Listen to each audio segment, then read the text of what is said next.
안녕하세요 여러분. 연말정산 대비 개인연금 모두 하고 계시죠? 오늘은 개인연금인 연금저축펀드에 대해서 간단하게 설명드리고 연금이 정확히 어떤 방식으로 운용되고 수령되는지 말해보겠습니다. 먼저 개인연금은 국가에서 절세 혜택을 주면서 국민들로 하여금 직접 연금을 만들어서 노후를 대비해라는 의미에서 만들어졌습니다. 오늘 영상은 자세히 다뤄봤으니 어렵겠지만 한번 보시고 얼마를 넣어야 할지부터 계좌를 하나로 할지 두 개로 할지 아니면 하지 않을지 고민을 해결해 보시기 바랍니다. 시작하겠습니다. 개인연금은 어떻게 돈이 구성되어 있는지 재원부터 알아야 합니다. 저희가 직접 입금한 금액인 납입원금과 투자에서 발생한 수익금으로 구성됩니다. 그중 납입원금은 세액공제 혜택을 받은 원금과 받지 않은 원금으로 나누어집니다. 이 부분은 추후에 설명하는 부분의 기초 개념이니 숙지하고 가시기 바랍니다. 다음으로 연금계좌의 혜택입니다. 첫째로 세액공제입니다. 연금계좌의 납입 한도는 1,800만원이지만 세액공제를 받을 수 있는 한도 금액은 600만원으로 총 급여 5,500만원 이하인 분들은 납입 금액의 16.5%, 초과하신 분들은 납입 금액의 13.2%를 세액공제 받게 됩니다. 그러면 본인이 최대로 받을 수 있는 세액공제 금액을 말씀드리겠습니다. 본인이 결정세액이 많지 않은데 그 금액을 다 받을 수는 없습니다. 예를 들어 1년에 세금 10만원 내는 사람이 연금저축펀드 한도를 다 채웠다고 해서 99만원을 받을 수는 없습니다. 딱 10만원 받을 수 있습니다. 그럼 반대로 혜택 받는 만큼만 납입하고 싶으시다면 역산해보시면 됩니다. 10만원을 0.165로 나눠서 연간 60만 6,060원만 납입해 주시면 본인의 세금을 다 돌려받을 수 있습니다. 둘째로 과세 이연입니다. 국내 상장 해외 ETF 매매 차익에 대해서 배당 소득세 15.4%가 붙는데 연금계좌는 이에 대한 세금을 연금 수령 시점으로 이연시켜줍니다. 저의 경우는 나스닥, S&P 500 추종 상품만 투자하고 있는데 운용 방법은 일반 계좌 매매랑 같고 15.4% 세금만 미뤄진다는 차이가 있습니다. 매년 1,000만원씩 투자했을 때 5년 차에는 185만원, 10년 차에는 1,131만원, 20년 차에는 9,114만원 차이로 장기 투자로 갈수록 기하급수적으로 벌어지게 됩니다. 여기에다 세제 혜택 받은 금액까지 포함하면 더 벌어집니다. 다음으로 중도해지 리스크입니다. 장점만 얘기했는데 중도해지 리스크도 꼭 아셔야 합니다. 세액공제를 받은 납입 원금과 수익금에 대하여 16.5% 과세하고 혜택을 받지 않은 금액은 과세하지 않습니다.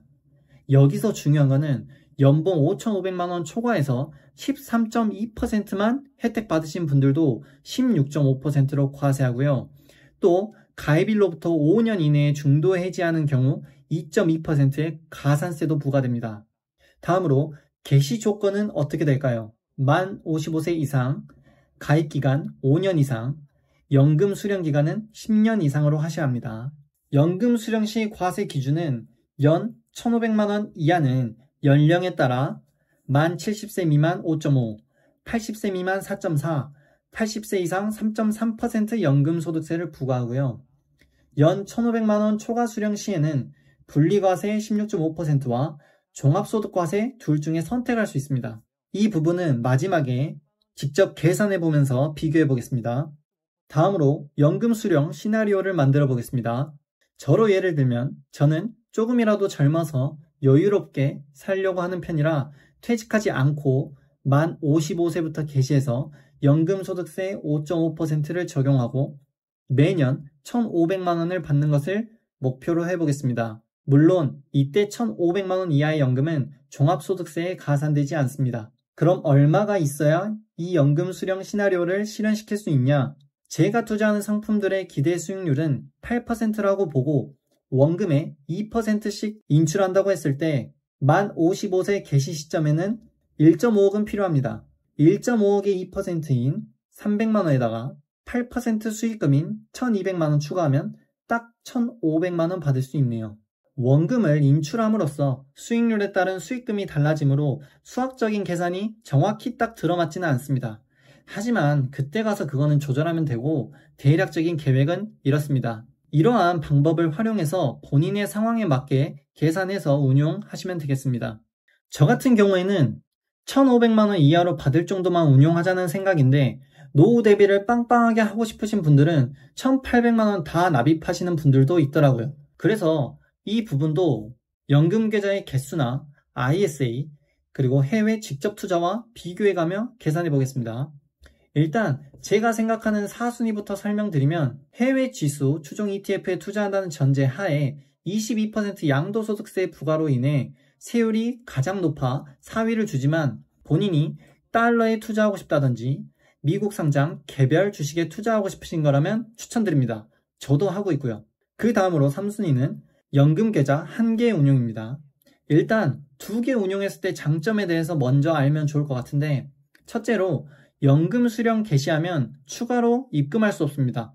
그래서 600만원만 넣는 사람도 귀찮음을 조금 감수하신다면 2개로 나누는 것도 추천드립니다. 둘째로 계좌의 재원 중 절세 혜택을 받지 않는 원금이라면 중도 인출하실 수 있으니 자녀 결혼, 주택 마련 등 이벤트 발생 시 대처가 가능합니다. 다음으로 2순위는 ISA입니다. 사실 세금 측면에서 보면 비과세 200에 분리과세 9.9%가 제일 매력적으로 보입니다. 연간 한도도 2천만원씩 최대 1억이면 넉넉하고요. 하지만 매월 10만원 같이 크지 않은 돈으로 연금저축의 적립식으로 장기투자 진행한다면 최소 3.3%를 받을 수 있는 연금계좌이기 때문에 ISA를 2순위로 뽑았습니다. 대망의 1순위 연금계좌 2개 운용입니다. 연금계좌 2개를 운용했을 때는 과세 혜택을 받아도 계좌 2개로 운용 가능하고 세액공제 한도를 초과하여 운용하시는 분들도 2개가 좋습니다. 중도 해지에 대한 리스크를 줄일 수 있고요. 만 55세에 1개 개시하고 그 외 1개에 추가로 납입해서 운용하기에도 좋습니다. 아까도 말했듯이 연간 1,500만원 이하로 받을 정도로만 장기 적립식으로 운용하신다면 3.3에서 5.5 제일 적은 세율과 과세 이연 혜택 모두 받을 수 있습니다. 마지막으로 연금 수령 시 세금 선택 가이드를 설명드리며 마무리하겠습니다.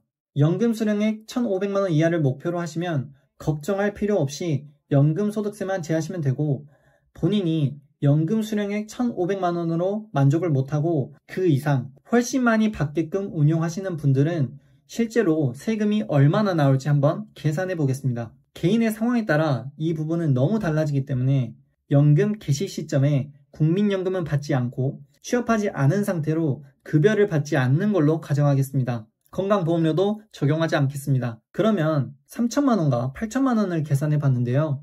분리과세는 공제 없이 16.5% 적용해서 495만원, 8천만원은 1,320만원을 세금으로 내게 됩니다. 하지만 내가 종합과세로 받겠다 선택을 하시면 3천만원에 기본 공제 이렇게 들어가고요. 마지막 종합과세 3천만원에 공제받을 거 공제받고 과세 표준에 5.5%를 적용하면 144만원, 거의 350만원 정도가 차이가 나고요.